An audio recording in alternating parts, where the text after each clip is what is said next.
What do you think is the best martial art to prepare you for street fighting? You know, people often kind of have this discussion of jiu-jitsu, maybe boxing, maybe wrestling. Do you think, when you talk about a young person studying martial arts to prepare themselves? For a street fight, it's often much different than a mixed martial art fight.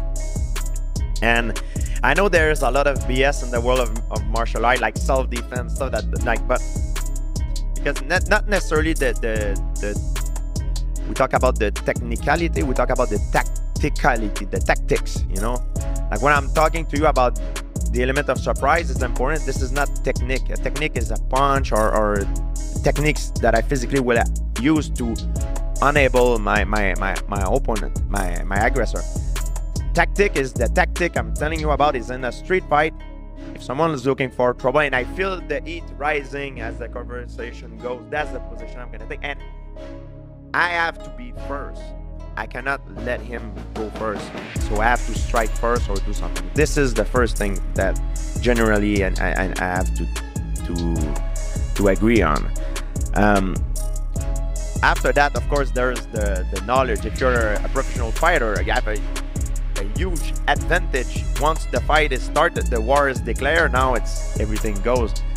But generally speaking, the person that will intervene physically, that will have the first blow or the first, you know, the first punch, will have a huge advantage. It's like doing a 100-meter race and having a head start, you know. And that you can't prepare for with any martial art. Yeah, and if I'm a smart guy, I know how to fight.